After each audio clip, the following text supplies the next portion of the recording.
My name's Steve and welcome to the Seaside Allotment channel. And well, the busy March-April period is over and we're just about to start relaxing again. Just got the brassicas to plant out and then we're all sorted. So really happy to be through that busy period, and now we're relaxing basically until probably September time. Anyway, yesterday I did a video about everything we're harvesting right now, and we'll be harvesting through to the Hungry Gap, so you know that's sort of early June time. And today I'm doing the video about what I'm sowing and growing. So I'm going to start off with a little bit of a look around at all the seedlings and small plants that we've got, and then we'll switch over onto the computer and I'll show you all the stuff that we've got planned to sow in May. So with that, let's get on.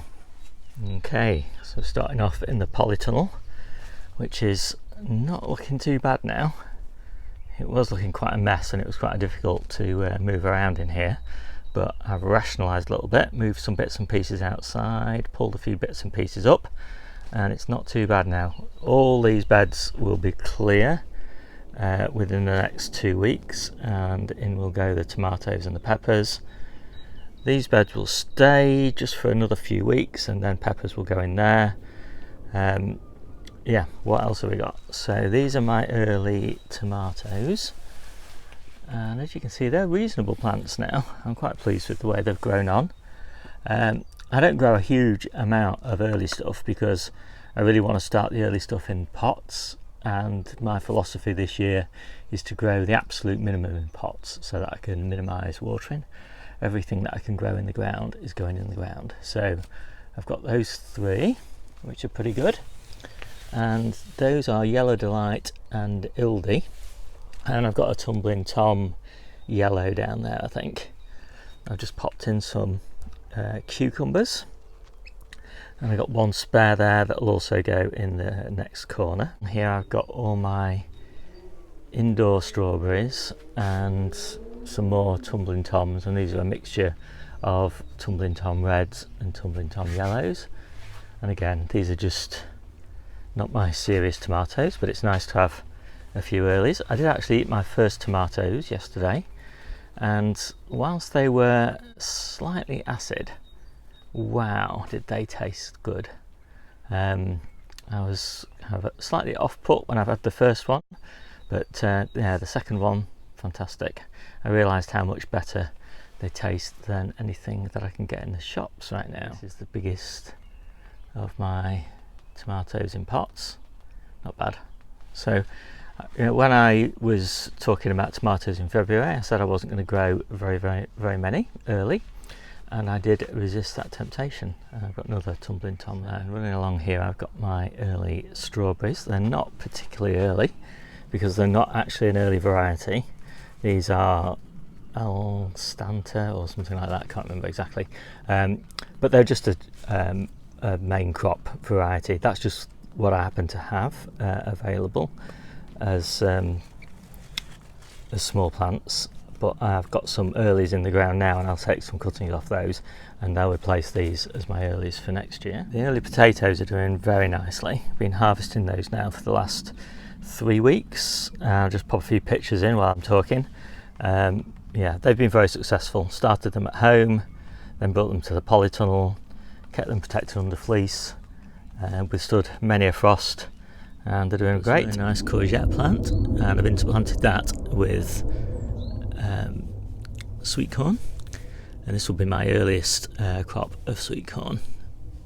It'll stay in the Polytunnel until it's ready. These are my earliest runner beans, and they're not quite as tall as me yet, but they'll be there next week. And I've got my celery and just a short run there of beetroot because I've got loads in the ground outside, so this will keep me going for maybe 3 or 4 weeks, and then we'll switch over to the outside stuff.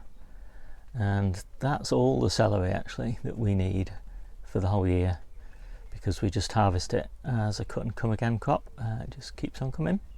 We don't have any massive celery lovers in our circle. So most of my lettuces are now in the ground, and I've got a new batch of seedlings on the way. These beauties are Tessie. These are also pretty gorgeous, and these are Cantrix. Let me just zoom in a little bit for that so you can see how lovely they are. And then these, very similar looking, are Navarra. And then I've got another bed there of Bijou, which is looking beautiful. And these are Moon Red, which are a lovely hearting lettuce, really lovely and crunchy. And I've just popped these golden beetroot in, but I'm quite disturbed by them because if you look closely, the leaves just don't look very healthy to me. And by contrast, the Bolt Hardy are looking really nice. My overwintered spinach beds are all going to seed now, so I'll be pulling those out soon. And in that bed, I think, is going runner beans. Obviously the top will come off.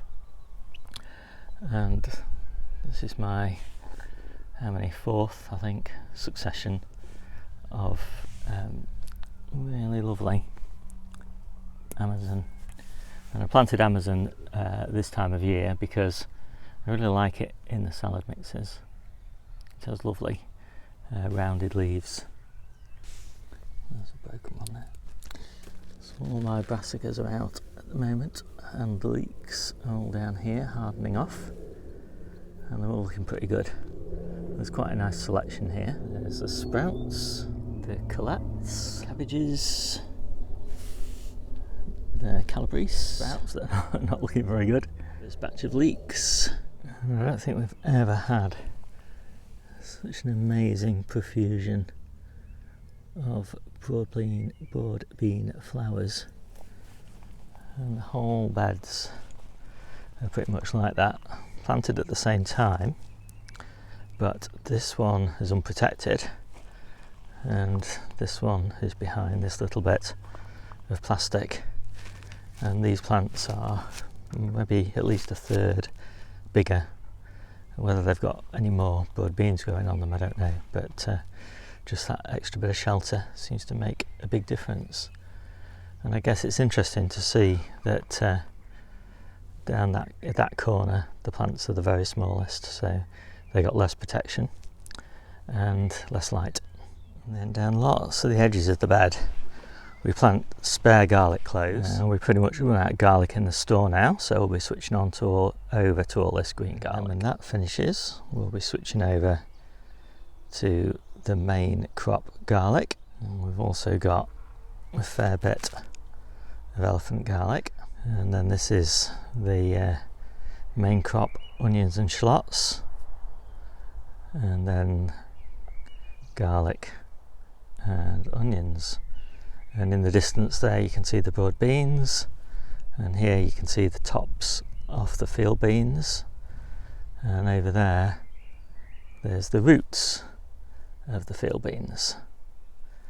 David did all that work, helping me clear all that over the last few days.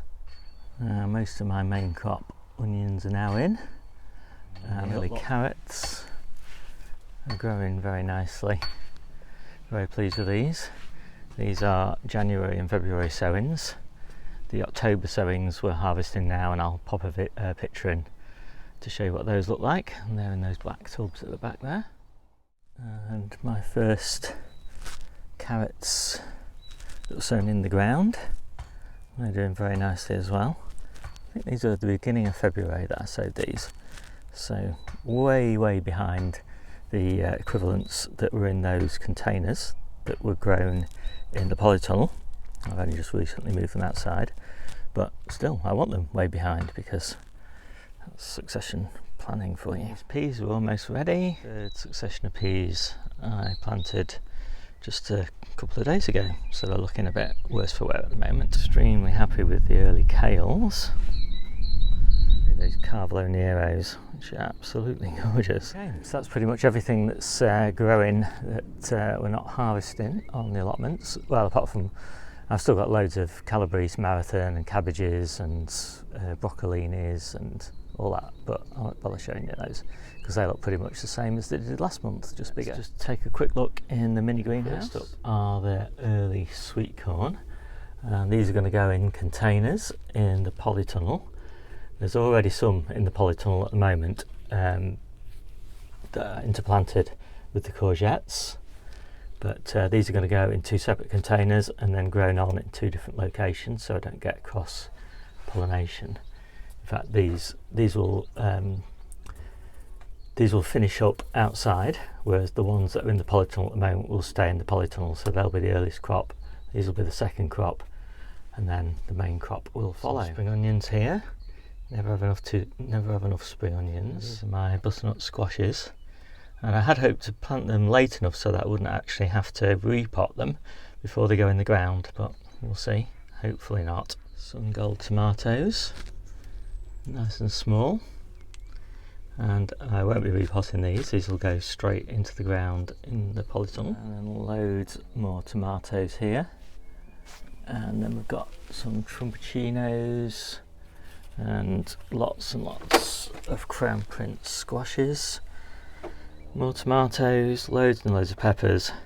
I'll actually show you all these on the computer because it's a lot easier to see the varieties. Some more peppers here, and then some lettuces. I don't really need any more lettuces, but some of these are for friends. And then I have actually got some oca. Basically the oca was a disaster last year, and I only managed to save a handful of tubers, and it looks like I'm actually going to get, because there's one just there, 6 plants, and that will be enough to grow my tubers. So it won't be enough to eat, but it'll be enough to grow my tubers for next year. So there we are, hidden away down there. Tray of Zebrun shallots. Almost all my Zebrun shallots are planted out now, but I just had this one tray in reserve, and I'm going to try and sneak that in somewhere. Everything else is at home, so I'll see you soon. Back home now, just been to the tip, and I thought you might like to see my ginger. This is the ginger root, and you might just be able to see that point there, and that was the growing point, and it's just been in this tray, and off that growing point has grown this lovely ginger plant. So I'm just popping that in there, and then that will grow on in the polytunnel. Now hopefully more plants will grow from here. There's another one, where is it? There. Just starting to grow from that ginger root. And this one doesn't look like it's got any growing points on it, but anyway, we'll see how they go. This is the first year, so if we get some decent ginger root from this plant and maybe from that other root, then next year we should have lots of fresh ginger. So these are the gooseberry cuttings from last year, and I think they were taken actually when I just did the pruning, so probably November time, something like that. And almost all of them have taken. There's a couple that haven't, but yeah, pretty pleased with those. These are the seedlings I've got at home. Well, I've actually got, so let's start with these. These are the New Zealand spinach. This is the second succession of golden purslane. That's the first succession of golden purslane. These are the outdoor tomatoes, and these are all blight resistant varieties. So there's Lozetto, Legend, well actually Amish Paste isn't a blight resistant, Crimson Crush, and then there's just some hundreds and thousands as well down the end there. These are all in my watering tray outside. And then we've got some Calabrese, some tender stem, broccolini, some red Drummond cabbage, some graffiti cauliflower, just a few more golden purslane just in case we have any gaps, and Aztec broccoli. So these are all pretty close to being potted on. In fact, that Aztec broccoli needs potting on now. And then inside we've got a little bit of chard, the first chard sowing of the season. I'll do another one next month. And there's a few more tomatoes, a bit of kale, and then the first of many containers, which I won't bother showing you, of my main crop sweet corn. I think I've got 24 of those, and then a few very leggy lettuces because I've got nowhere on the allotment to keep them. And so here we've got the outdoor potatoes, and so these are next after the polytunnel, then those are next after those, and then that's the next succession, and then we're on to the main crops. So there's 3 there, and then hidden behind the silver buckets there's all sorts of different varieties of main crops down there, hiding the edge of that patch of hostas. There's a whole load more main crops, and then I've got just those buckets at the back there just to finish off some more Sarpamira. And actually it's quite interesting, so we've just lost our really big perennial kale plant. It got blown, it snapped in half actually in the gales, but these are 2 little cuttings that I've got that are doing really nicely, and they've doubled in size since I planted them last month. I replaced it with that cutting from last year, and it looks really awful at the moment, but you'd be amazed what it's going to look like next month probably when I show it in this video again. It will have been transformed. Just before we lost that plant, I did take these 3 little cuttings, and they're all doing pretty nicely. That's it for the seedlings. So let's take a look on the computer now. Everything you see from now on is all linked in the description. You can get your own copies of the database that I'm going to show you. You can modify it to suit yourselves. You can just look at any of the varieties that are sowed in March or April, or I'm planning to sow in May. In fact, you can go all the way back to January. So everything is available. It's all linked in the description. Okay, so we're on the computer now, and I thought I'd just quickly start with a quick review of what we sowed in April. So lots of spring onions, and they're growing on really well. I always think you just can't grow enough spring onions. They're just uniquely tasty off the allotment. And this thing that's new to me, which is this Aztec broccoli, and that's growing quite well. I should be potting that on very soon. Lots of tender stem broccolini, and actually we're just starting to harvest that now, and it looks pretty prolific. And then some cabbages, cauliflowers, first batch of chard, all the sweet corn, 3 varieties to be grown on in the polytunnel, and then they'll go to 3 different locations to mature, although the swift will actually stay in the polytunnel until it's ready. And so I think I've only got something like 12 plants, and that'll actually last us 3 or 4 weeks, and then we come on to the main crop varieties. And what else have we got? Butternut squash, they're growing on nicely. All the cucumbers are doing well. Cucamelons, gherkins haven't actually broken surface yet, so that's a little bit disappointing. All the crown princes are up. I actually decided not to sow the French beans, but I've left it in my sowing diary to remind me to do it next year, because I'll have a little bit more space for doing that. And you've seen the runner beans, they're doing pretty well. Carrots, I've sown Autumn King, Sweet Candle and Touchon. Those have all gone in the ground. And then all of the potatoes, in fact I'm sowing the very last of the potatoes, which are the Sarpamiras, today. I've already got 1 batch planted, but just the last batch will go in today. They are all in tubs in the garden.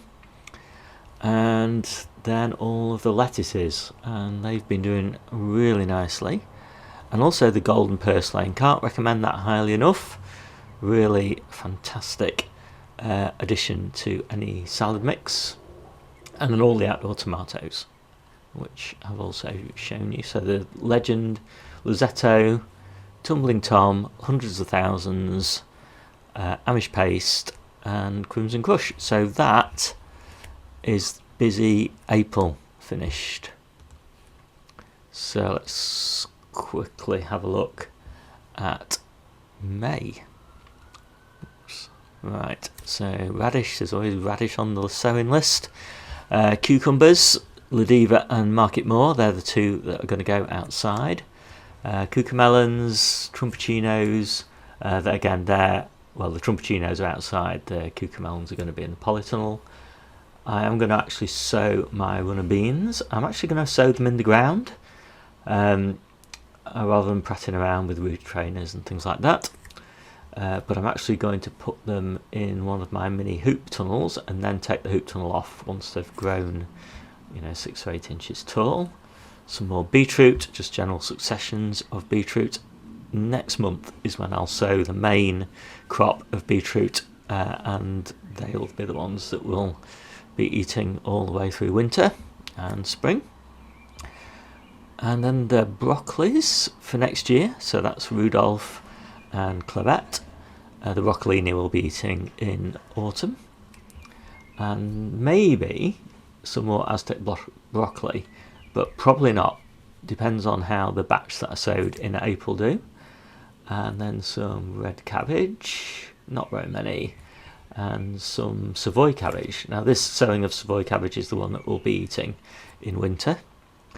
And also this cauliflower North Fourlander is also the one that we'll be eating in winter.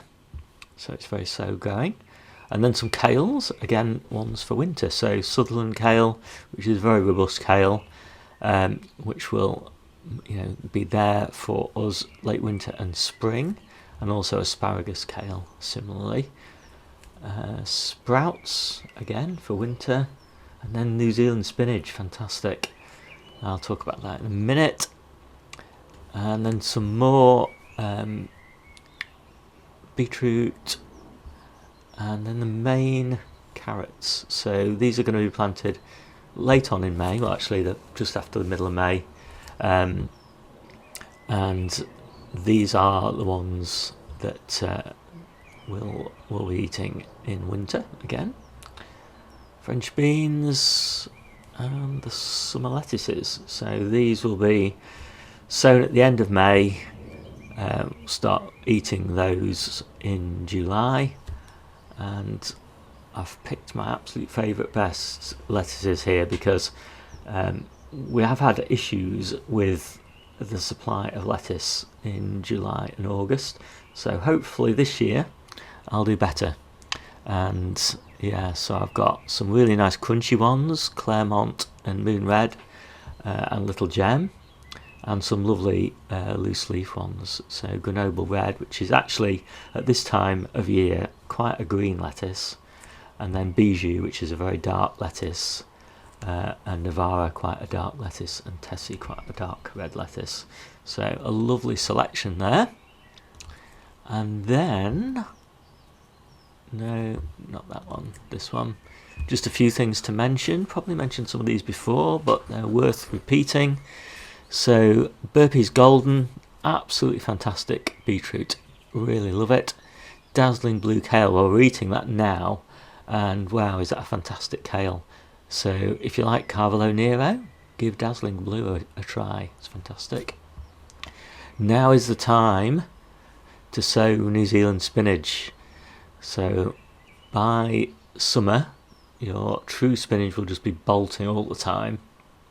New Zealand spinach is the way to get fantastic spinach all the way through summer. So we will start harvesting that probably in June, and it will go all the way, same plants will go all the way through until late September, October time, when we get the first frosts. It is such a prolific spinach, and then by then of course the true spinach is ready for eating again. And then claret, we've just pulled up our claret plants. I love claret, it's a fantastic purple sprouting broccoli, extremely prolific in April and May, just when Rudolph is kind of finishing. And then cucamelons, again, really great. Grow those in the greenhouse. I actually grown them in two ways, trailing up other things and trailing down from hanging baskets, and they just make such a nice crunchy addition to the salad mixes. And trumpettinos, we like these, we prefer them to courgettes. Pick them often when they're relatively small, about 1 foot long, and don't worry whether they're curly or straight.